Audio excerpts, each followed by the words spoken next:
ನಮ್ಮದು ಮೆಮೊರನ್ನು ಕೊಟ್ಟಿದೀವಿ ಅವ್ರ ಕೈಗೆ. ಇಲ್ಲ ಏನ್ ಮಾತಾಡಕ್ಕೆ ಚಾನ್ಸ್ ಇಲ್ಲ, ಅಲ್ಲಿ ಜನ ತುಂಬಾ ಇದ್ರು. ಅದ ನಾನ್ ಮಾತಾಡ್ತೀನಿ, ಕೆ ರಾಜೇಂದ್ರ ಇದಾರೆ, ಅವ್ರು ಇಟ್ಕೊಂಡು ನಾನು ಮಾತಾಡ್ತೀನಿ ಅಂತ ಪ್ರಾಮಿಸ್ ಕೊಟ್ಟು ಹೋಗಿದ್ರು. அவர்கிட்ட நாங்க போனோம், போய் பேசணும். இந்த மாதிரி எம்பி வராரு சார், நீங்க எங்களுக்கு எதனா ஒரு ஹெல்ப் பண்ணுங்க அப்படின்னு அவர்கிட்ட போய் ரிக்வஸ்ட் பண்ணணும்.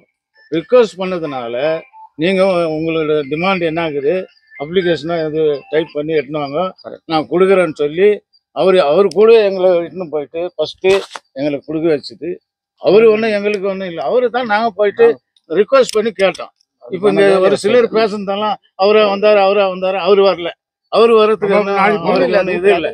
நாங்கள் போயிட்டு அவரை ரிக்வஸ்ட் பண்ணோம், சார் எல்லாம் கைவிட்டாங்க, நீங்கள் தான் எல்லாம் இதுக்கு முன்னே நல்லா யூனியன்லாம் இருந்தீங்க, உங்களுக்கு எல்லாம் தெரியும், நீங்கள் படிச்சுங்க, எவ்வளோ நன்மை செய்துக்கிறீங்க, தயவுசெய்து எங்களுக்கு எல்லாம் இறந்துட்டாங்க, நிறைய பேர் இறந்துட்டாங்க. இப்போ நேற்று இன்னைக்கு நாளைக்கு இருக்கிறான்னு டவுட் ஆகுது. அதனால தயவுசெய்து முடிச்சுங்கன்னா நான் வாங்க, உங்களுக்கு என்ன ஹெல்ப் பண்ண முடியும், என்னால் என்ன உதவி செய்ய முடியுமோ அந்த உதவியை நான் செய்கிறேன், நீங்கள் நிச்சயமாக வாங்க. அவர் வரும்போது நீங்கள் என் கூடவே இருங்க, நான் உன்னை இட்டுன்னு போயிட்டு கொடுக்குறேன்ட்டு அவர் கூடவே வந்து ಅಪ್ಲಿಕೇಶನ್ ಕೊಟ್ಟು ಅಂದ. ಸರಿ, ಇವತ್ತಿನ ದಿವಸ ನಮ್ಮ ಮಾನ್ಯ BGML ಕಾರ್ಮಿಕರು, ಎಕ್ಸ್ ಎಂಪ್ಲಾಯೀಸ್ ಅವರೆಲ್ಲ ಇವಾಗ ಸುಮಾರು 25 ವರ್ಷದಿಂದ ಬಂದು ಹೋರಾಟ ಮಾಡಿಕೊಂಡೇ ಬಂದಿದ್ದಾರೆ. ಏನಕ್ಕಂತ ಹೇಳಿದರೆ ಅವರ ಒಂದು ನ್ಯಾಯಯುತವಾಗಿ ಇರ್ತಕ್ಕಂಥ ಕೆಲವು ಬೇಡಿಕೆಗಳಿಗೋಸ್ಕರ ಬಂದು ಅವರು ಹೋರಾಟಗಳು ಮಾಡ್ಕೊಂಡು ಬಂದಿದ್ದಾರೆ. ಕೊನೆಯದಾಗಿ ಬಂದು ನಮ್ಮ ಸನ್ಮಾನ್ಯ ಹೈಕೋರ್ಟ್ನ ವಕೀಲರಾದಂಥ ಸನ್ನಮಾಲಿಗಾರವರು ಒಳ್ಳೆಯ ಒಂದು ಆದೇಶವನ್ನು ಬಂದು ಕೊಡಿಸಿದ್ದಾರೆ.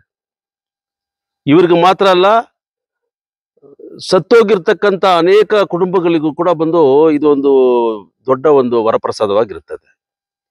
ಸೊ ಇವತ್ತು ಇವರೆಲ್ಲ ಬಂದು ಬೇಡಿಕೆ ಮಾಡ್ಕೊಂಡಿದ್ದು ಏನಂತ ಹೇಳಿದ್ರೆ, ಶತಾಯಗತಾಯ ನಮ್ಮ ಕೇಂದ್ರ ಸರ್ಕಾರದಲ್ಲಿ ಅಂಗವಹಿಸ್ತಾ ಇರ್ತಕ್ಕಂಥ ನಮ್ಮ ಮೈನ್ಸ್ ಮಿನಿಸ್ಟರ್ ಸನ್ಮಾನ್ಯ ಶ್ರೀ ಕಿಶನ್ ರೆಡ್ಡಿ ಅವರು, ಇದಕ್ಕೆ ನಮ್ಮ ಕೋಲಾರ ಜಿಲ್ಲೆಯ ಸಂಸದರಾಗಿರ್ತಕ್ಕಂಥ ಮಲ್ಲೇಶ್ ಬಾಬು ಅವರು ನೇತೃತ್ವ ವಹಿಸಿ ನಮಗೆ ಬಂದು ಕೂಡಲೇ ಬಂದು ನಮಗೆ ಬರಬೇಕಾದ ನ್ಯಾಯವಾದ ಒಂದು ಆ ತೀರ್ಪಿಗೆ ಒಂದು ಬೆಲೆ ಕೊಟ್ಟು ಕೇಂದ್ರ ಸರ್ಕಾರದಲ್ಲಿ ಮಾತಾಡಿ ನಮಗೆ ಕೂಡಲೇ ಬಂದು ನಮಗೆ ನಮ್ಮ ಪ್ರಾಬ್ಲಮ್ನ ಬಂದು ಬಗೆಹರಿಸ್ಕೊಡ್ಬೇಕು ಅಂತ ಒಂದು ಬೇಡಿಕೆಯನ್ನು ಬಂದು ಇಟ್ಟಿದ್ದಾರೆ.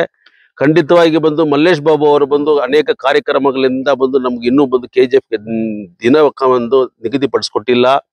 ಇನ್ನೂ ಒಂದು ವಾರದಲ್ಲಿ ಮೋಸ್ಟ್ಲಿ ಮತ್ತೆ ನಾವು ಅವ್ರನ್ನ ಭೇಟಿ ಮಾಡಿ ಒಂದು ದಿನಾಂಕವನ್ನು ಬಂದು ನಿಗದಿಪಡಿಸಿ KGF ಕ್ಷೇತ್ರಕ್ಕೆ ಬಂದು ನಮ್ಮ ಎಲ್ಲ BGML ಕಾರ್ಮಿಕರನ್ನು ಬಂದು ಒಗ್ಗಟ್ಟಾಗಿ ಅವ್ರನ್ನ ಭೇಟಿ ಮಾಡಿಸಿ ಅವ್ರ ಮುಖಾಂತರ ಡೆಲ್ಲಿನಲ್ಲಿ ಇರ್ತಕ್ಕಂಥ ನಮ್ಮ ಸಚಿವರು ಮತ್ತು ಯಾರನ್ನ ಭೇಟಿ ಮಾಡಿಸ್ಬೇಕು ಮಾಡಿಸಿ ಏನಾದರೂ ಮಾಡಿ ಖಂಡಿತವಾಗಿ ಬಂದು ನಮ್ಮ ಪೂಜ್ಯ ಅಪ್ಪಾಜಿ ದೇವೇಗೌಡರು ಇದ್ದಾರೆ, ನಾನು ಬಂದು ಖುದ್ದಾಗಿ ಬಂದು ಅವ್ರನ್ನ ಕೂಡ ಭೇಟಿ ಮಾಡ್ತಾ ಇದ್ದೀನಿ. ಅವ್ರನ್ನ ಭೇಟಿ ಮಾಡಿ ನಮ್ಮ ಮಾನ್ಯ ಮೈನ್ಸ್ ಮಿನಿಸ್ಟರ್ ಕಿಶನ್ ರೆಡ್ಡಿ ಅವ್ರ ಹತ್ರ ಬಂದು ಅಪಾಯಿಂಟ್ಮೆಂಟ್ ಕೊಡಿಸಿ ನಮ್ಮ ಕಾರ್ಮಿಕರ ಸಮಸ್ಯೆಯನ್ನು ಬಂದು ಬಗೆಹರಿಸ್ತೀನಿ.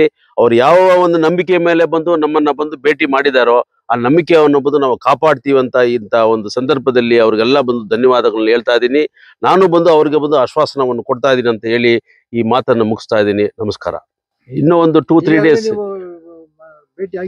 ನಾನು ಸುಮಾರು ಒಂದು 5-6 ಸಾರಿ ಬಂದು ಈ ವಿಚಾರವಾಗಿ ಮಾತಾಡಿದ್ದೀನಿ.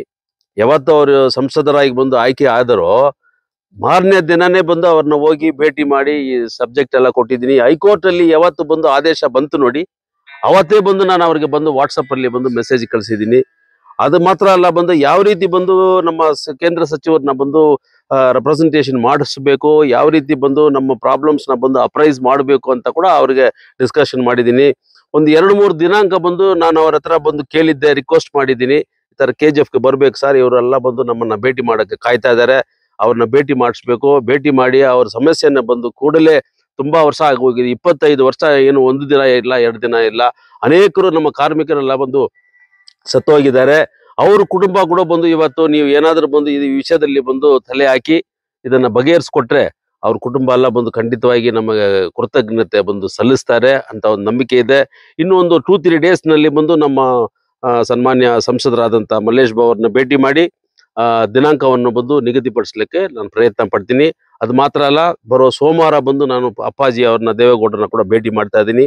ಅವ್ರ ಕಡೆಯಿಂದನೂ ಕೂಡ ಬಂದು ಇದನ್ನ ನಾನು ಪ್ರಸ್ತಾವನೆ ಬಂದು ತಗೊಂಡು ಹೋಗ್ತಾ ಇದ್ದೀನಿ. 5-6 ಸತಿ ನೀವು ಭೇಟಿ ಮಾಡಿದ್ರ ಅಂತ ಹೇಳಿದ್ದೀರಾ, ಅವ್ರದ್ದು ರೆಸ್ಪಾನ್ಸ್ ಹೇಗಿತ್ತು? ಅವರ ರೆಸ್ಪಾನ್ಸ್ ಬಂದು ನಮ್ಮ BGML ಗೋಸ್ಕರ ಮತ್ತು KGF ಗೋಸ್ಕರ ಬಂದು ಏನಾದ್ರೂ ಒಂದು ಖಂಡಿತವಾಗಿ ಮಾಡ್ಲೇಬೇಕಂತಿದೆ. ಬಟ್ ಬೇರೆ ಬೇರೆ ಬರೀ ಅವರು ನಮ್ಮ KGF ಮಾತ್ರ ಸಂಸದರಲ್ಲ, ಸುಮಾರು ಒಂದು 6 ಕ್ಷೇತ್ರ ಬರುತ್ತೆ ಅವ್ರಿಗೆ. ಆ 6 ಕ್ಷೇತ್ರನೂ ಬಂದು ಅವ್ರು ಕಾನ್ಸಂಟ್ರೇಟ್ ಮಾಡ್ಬೇಕಾಗತ್ತೆ. ಅದರಿಂದ ಬಂದು ನಮ್ಗೆ ಡೇಟ್ ಬಂದು ಕೊಡ್ತೀನಿ ಅಂತಾನೆ ಹೇಳ್ತಾನೆ ಇದ್ದಾರೆ. ಬಟ್ ಅನಿವಾರ್ಯದ ಪರಿಸ್ಥಿತಿ ಅವರಿಂದ ಬಂದು ಆ ಡೇಟ್ ಬಂದು ಕೊಡಕ್ಕೆ ಆಗ್ಲಿಲ್ಲ.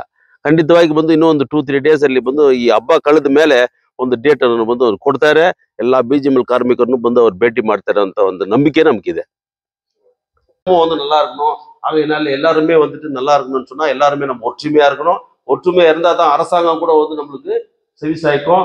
கோர்ட் கூட அப்பதான் வந்து நம்மள தானா வந்து இந்த கேஸை வந்து எடுத்து சீக்கிரமா வந்து முடிச்சு கொடுக்கும் அப்படின்னு சொல்லிட்டு இந்த கோர்ட்டுடைய தீர்ப்புக்கு மதிப்பு கொடுத்து அந்த ஒரு போராட்டத்தை வந்து நம்ம நிச்சயமா நம்ம பண்ணோம். அதுக்கு வேண்டிய ஏற்பாடுகளை வந்துட்டு நான் செஞ்சு தரேன்.